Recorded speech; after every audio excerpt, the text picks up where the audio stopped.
all you hear from your past is a gift. Okay, so in this video, I wanted to talk about a video I saw the other day. And it was a doctor, and she was talking about how when we go through trauma in our childhood, it alters our brains. It alters how the brain works, and it alters the functionality of it. So I just found it fascinating. I've watched it, and I've got to watch it again to get more out of it, because apparently the brain develops differently to how, a child that has a happy childhood with, a nurturing home and all the rest of it, their brain develops differently.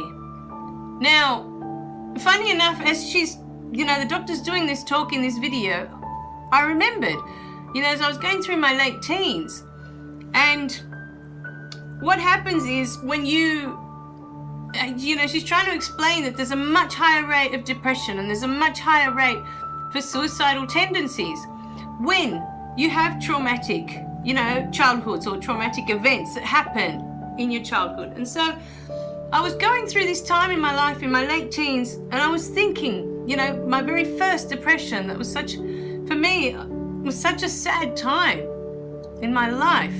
That's the only time I think I felt so sad, that I just didn't want to be here. But as this doctor's talking, I was looking at all the events, all the moments leading up to that depression, leading up to the moment of wanting to commit suicide and ending it all, And funny enough, as she was talking about that, fight or flight response that we have in our brain.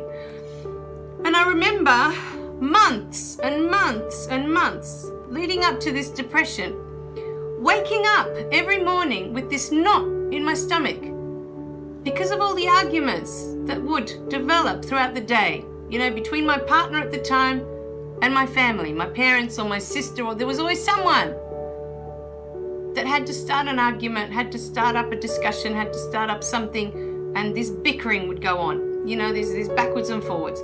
And the problem with it all was that I always felt like I was stuck in the middle, and I always had to choose a side. And whichever side I chose was always the wrong side. You were always going to be, in someone's bad book. Someone was going to be upset with you because you chose that side. You could never win. And this was my conflict inside.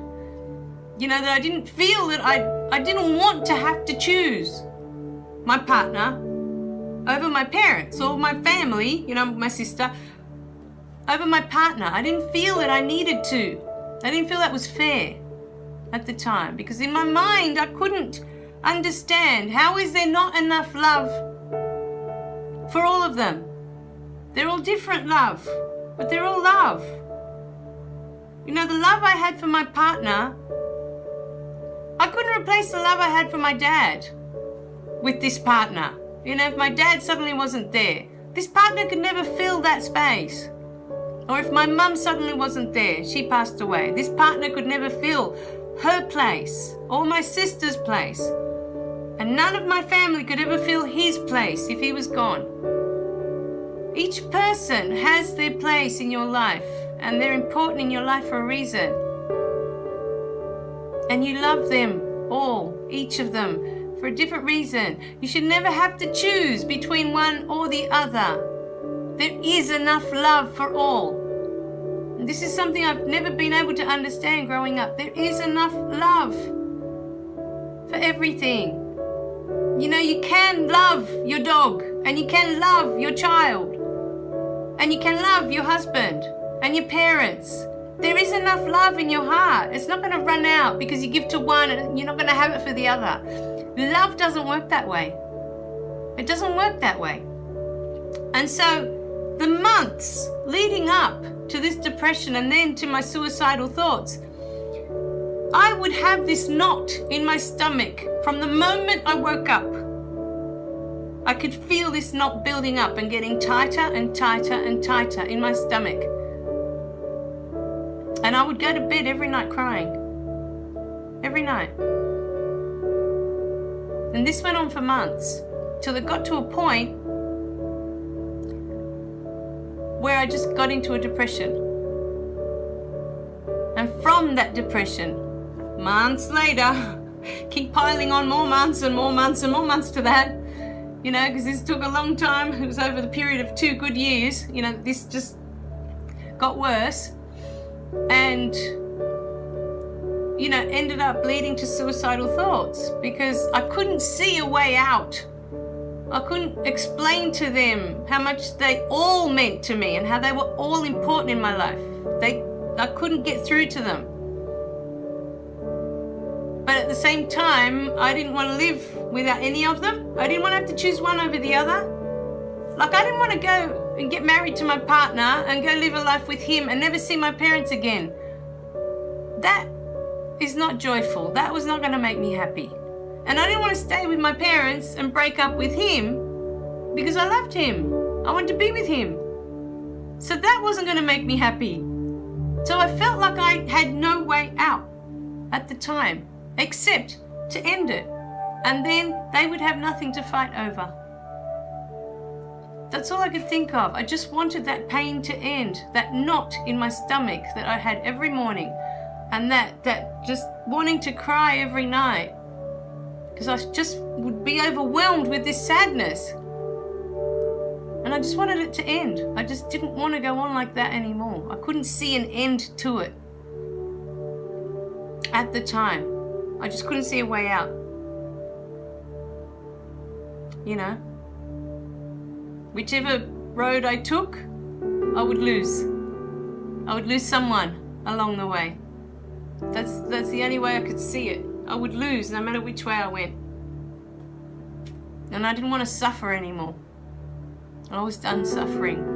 And I realized in those 2+ years that I went through all of that, and I went through the depression, and then I went through the suicidal thoughts. We're not here to suffer.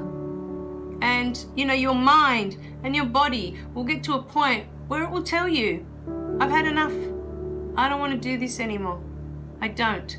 Either your body will break down, you'll end up really sick, you'll have a disease, you'll have something, it'll just say, nah, I've had enough. Or your mind will. It'll get tired of having those thoughts, it'll get tired of living in that cycle, and it will short circuit. Something will give in the end, because we're not meant to live in that state. We're not. And the more I observe my 5-year-old, the more I realize we're not meant to live like that. You know, you watch a child and they are pure joy and pure bliss and pure love and just amazing. And that's what we are. We have all that inside of us. We have it all. You have it all. You have all that as well. It's all in you. All right, my darlings. I love you guys. Remember to click like and subscribe below so you don't miss any of the messages. And I'll see you in the next video, okay? Remember to share, because sharing is caring. You never know whose life you might turn around with this video today. Okay, bye for now.